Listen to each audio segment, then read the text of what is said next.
In an era when each of us almost unwittingly generates enormous amounts of data, from ordinary text messages through holiday photos all the way to bank transactions, digital security has taken on strategic importance. The data we store has become more valuable than gold, yet it's more fleeting than dust. In this world, beyond the reach of standard search engines, within the Tor network and on hidden clearnet servers, an underground economy operates. Hacker forums on the darknet. Invisible to the average user, these sites function as some sort of exchanges and command centers for cybercriminals. In the shadows, beyond the gaze of law enforcement agencies, hundreds of thousands of people from around the globe meet there not to exchange pleasantries, but to trade data, share exploits and plan attacks. The aim of this video is to show that the internet is not only memes and social media, it is also a realm where stolen data trading and the grime of the digital world lurk. We will trace the stories of the biggest forums from their birth through spectacular rises to the moment the police arrives and the party is over. So buckle up, make sure your passwords are up to date, and let's dive into a world ruled by an old yet universal saying, profit over law. Enjoy the video.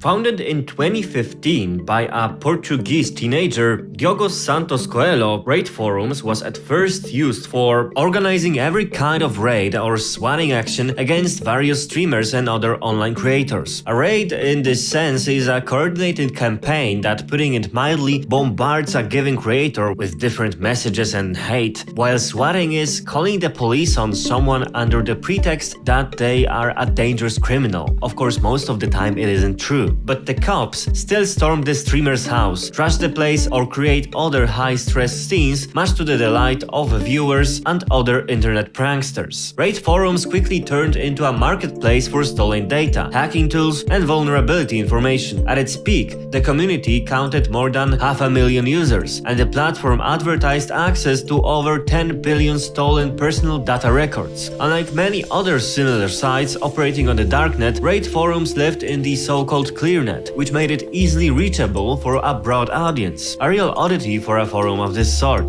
The site offered several membership tiers, letting users unlock more advanced features and data in exchange for fees. Unsurprisingly, however, law enforcement quickly noticed RaidForums' activity. In April of 2022, during a multinational operation codenamed Tourniquet, the FBI, Europol and agencies from the UK, Sweden, Portugal, Romania and Germany carried out a coordinated takedown that shattered the forum and unmasked and arrested its admin. Coelho was picked up in the UK and charged with 6 crimes, including access device fraud and identity theft. Investigators described many occasions where undercover federal agents and confidential informants used omnipotent services to buy vast troves of stolen data, because Coelho not only sold data he'd hacked himself, he also profited as a middleman for others' hackers' loot. Here's a few curiosities from the forum's activity. On 11th of August of 2021, a user going by the name Subvert posted an offer to sell social security numbers, birth dates and other data on over 120 million US residents, though he later revised the figure to roughly 30 million users. Just days later, T-Mobile admitted to a breach affecting 40 million current, former or would-be customers who had applied for credit with the company. Investigators say the victimized firm hired a third party to purchase the database and prevent its onward sale. The third party ultimately paid the seller roughly $200,000 in Bitcoin on the condition the data would be destroyed afterward. It appears, however, that the conspirators kept trying to sell the database even after the purchase, the company later said. Even after RaidForums was dismantled, its legacy still lived on. In 2023, a database holding info on nearly 500,000 users leaked online, revealing email addresses, passwords, and other identifiers. Not long afterward, other platforms sprang up, once we'll get to in a moment, trying to take its place and keep the same spirit alive.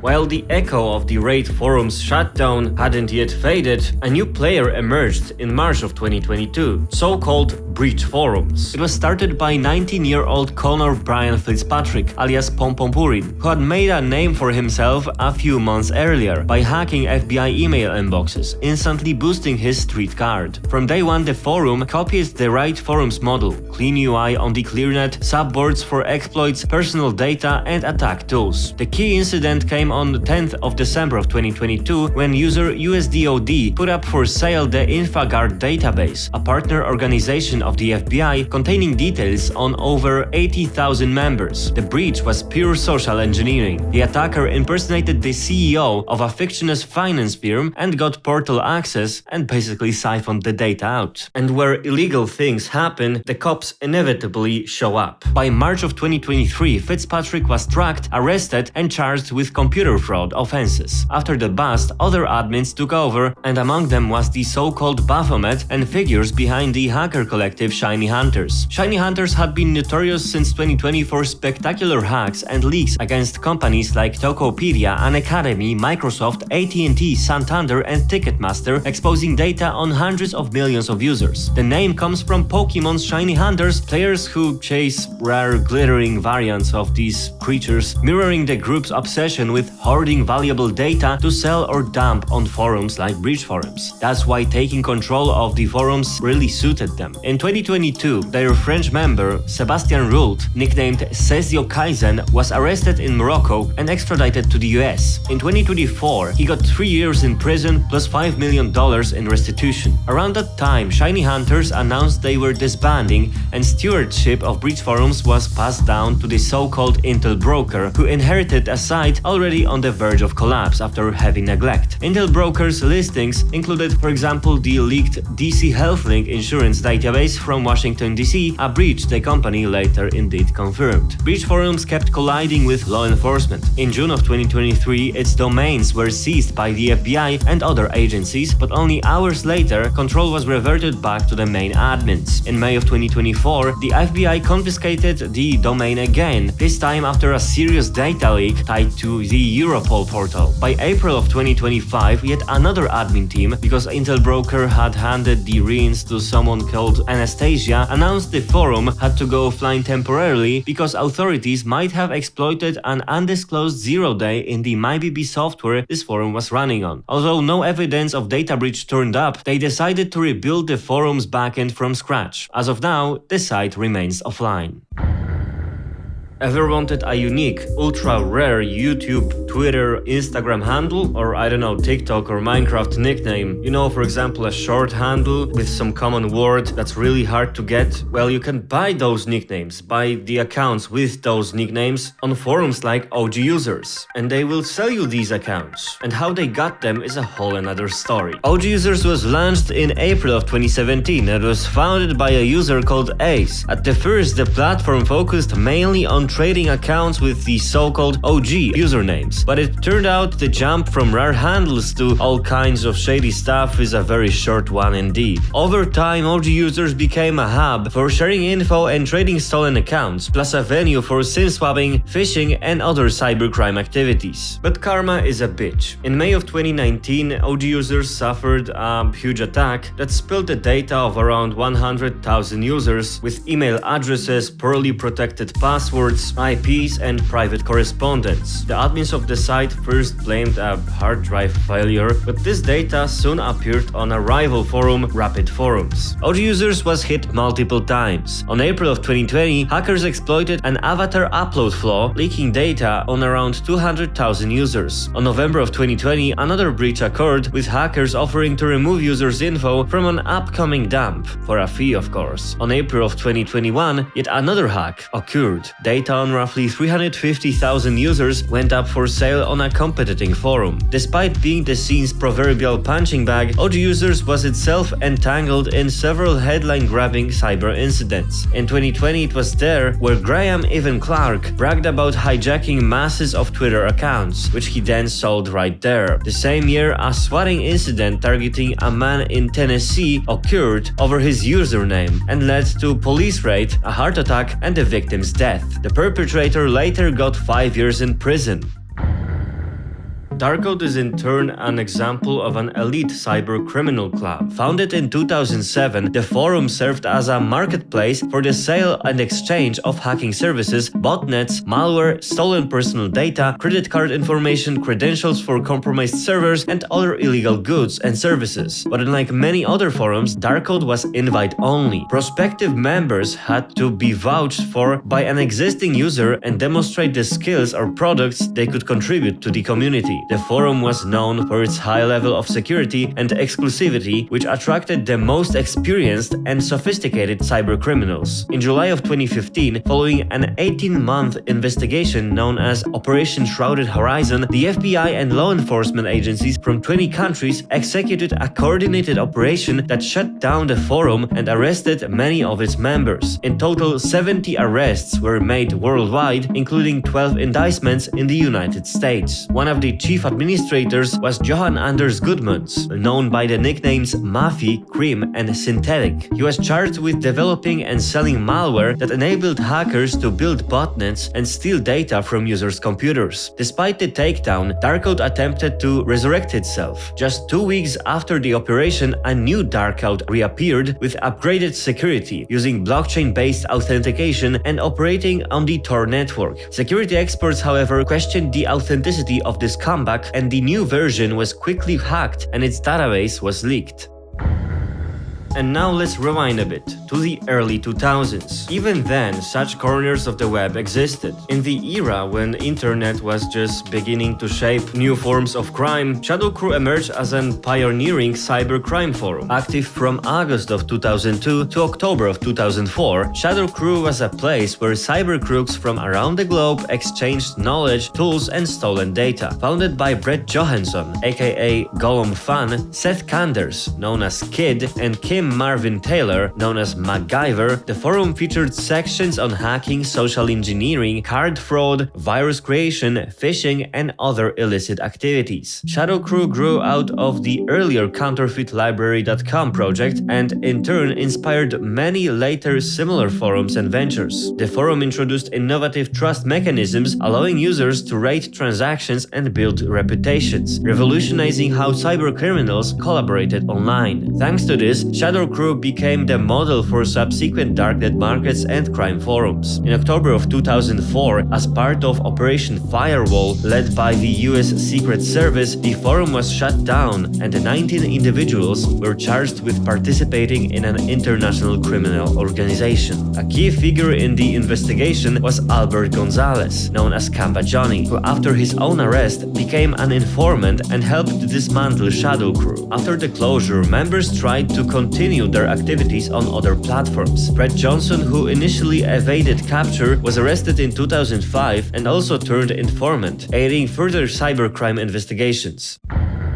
But the story of hacker forums goes back way further, staying with the good old days. In May of 2001, nowhere else but in Odessa, Ukraine, the forum Carder Planet was born, basically one of the very first cybercrime forums. Founded by Roman Viga, named Boa, and Dmitry Golubov, named Script, it quickly became the main gathering place for criminals engaged in credit card data theft and other forms of financial fraud. Carder Planet stood out with a mafia-style structure. Users were assigned roles and titles that reflected a strict hierarchy. What's interesting is that in 2002, their members organized the first World Carders Conference in Odessa, allowing criminals to share experiences and forge partnerships which helped the forum to grow further. Carder Planet operated until 2004, when law enforcement shut it down. Roman Vega was arrested in 2003 in Lima, Peru, and then he was extradited to the United States, where in 2013 he was sentenced to 18 years in prison for his role in the international credit card data ring. Although closed, Carder Planet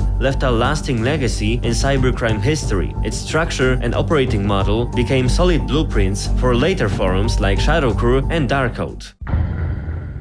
Exploit.in is one of the best-known Russian-speaking cybercrime forums. It is active since at least 2005. It operates both on the Tor network as well as on the ClearNet, making it accessible to virtually anyone. Exploit.in earned a legendary reputation among skilled cybercriminals as a place to trade information, tools, and services for illegal activities. Beyond the usual stolen data offerings, it's also home to initial access brokers who sell footholds into corporate networks, which are often used to launch ransomware attacks. But as you might expect, attackers themselves often get attacked. In October of 2016, Exploit.in suffered a massive data breach that exposed roughly 593 million users' records. Although these records were likely already circulating privately, the leak was then disseminated even more widely and used in credential stuffing attacks, attempting logins on various sites with stolen credentials. Exploit.in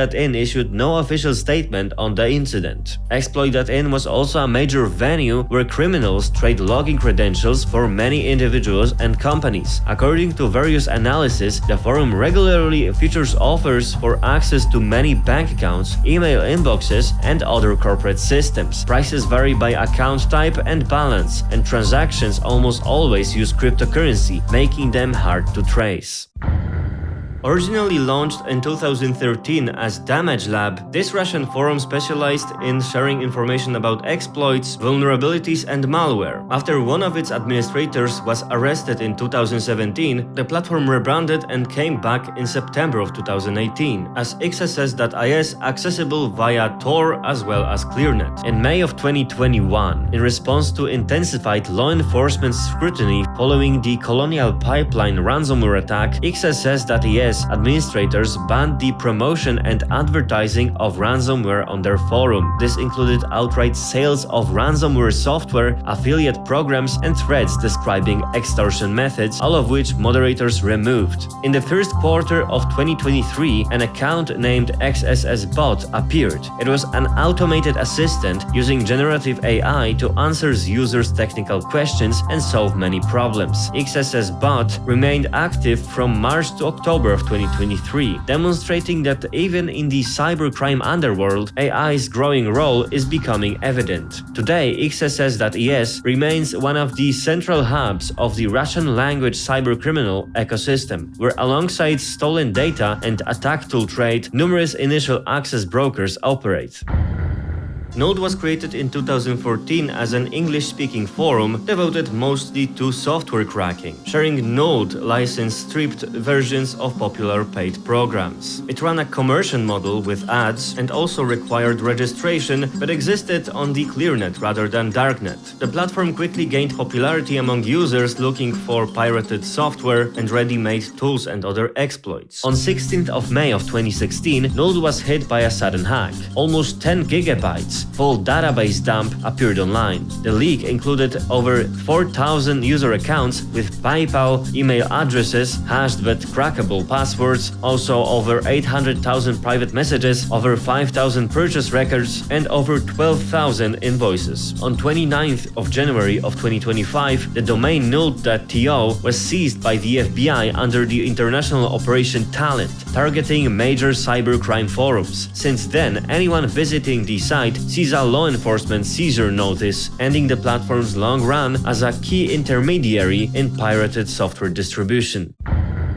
Hagb launched in the early days of Tor as a hidden service specialized mostly in trading stolen credit card data, and also some ATM skimming equipment and services for compromising computers, servers, and other online accounts. Unlike many other darknet platforms, Hagb earned a reputation as a place where criminals could not only sell stolen credit card numbers, but also order ready-made dumps of entire databases from mass breaches. The forum's founder went by a name Optimus Crime. In June of 2012, another member, Boneless, was promoted to become the administrator, and he was tasked with overseeing escrow mechanisms, their financial systems. However, in March of 2013, the Boneless account was first hijacked and then used to deliberately delete the forum's entire database. A similar sabotage recurred in May of the same year, when attackers exploited additional accounts allegedly created by Boneless himself. Although Hagb briefly revived after these insider attacks, attacks, the forum's real demise came with the actions against its hosting. In August of 2013, Freedom Hosting, one of Tor.'s largest hidden service providers, was shut down by authorities. Loss of infrastructure and user trust led to Hagb final closure. The Infraud forum went live in October of 2010 as an English-based platform focused mainly on trading stolen credit card data, identity information and tools to exploit them. It was advertising itself under a motto "In fraud we trust" and even calling themselves the Ministry of Fraudulent Affairs. And this way Infraud quickly attracted cybercriminals from around the world. Infraud quickly attracted cybercriminals from every corner of the globe, offering a clean, clearnet URL, a full catalog of services from credit card dumps, CVV, and ATM skimmers to botnets and phishing tools. Infraud stood out with a business hierarchy reminiscent of a financial corporation. At the top were the administrators who planned strategy and oversaw the site's operation. Below them were the super moderators and moderators responsible for organizing threads and approving offers in each category. Vendors ran their own stalls of illegal products rated by the community and, as a reward or punishment, could be promoted to VIP member status. Finally, there were the ordinary members, using the criminal tools developed by others and sharing their own discoveries. As of March of 2017, Infraud boasted over 10,000 registered users, including active sellers and traders from the USA, Europe, Asia, the Middle East, and Australia. According to court documents, the forum was responsible for selling or exchanging more than 4 million stolen credit card numbers and identity theft services with a combined estimated value of over $530 million. On 7th to 8th of February 2018, as a part of a coordinated operation led by the US Department of Justice together with partners from over 16 countries, 13 key Infraud members were arrested and the site was seized and replaced with a notice declaring the disruption of a transnational criminal organization. Among those detained were administrators and top vendors, and law enforcement emphasized that this operation was further proof that anonymity does not shield one from accountability. Looking through all these forums, from Carter Planet in Odessa through ShadowCrew to the more modern XSS.es, we can see exactly how organized cybercrime has evolved. Each of these projects contributed something new: reputation systems, hierarchy, exploits, AI, and ultimately spectacular sabotage and raids. Yet the common denominator remains as follows. Data trafficking is a global business in which risk is only a calculation. When one forum disappears, a new one quickly takes its place. The market endures and is ready to pay every price for every scrap of information. Stay safe out there on the internet. Thank you for watching.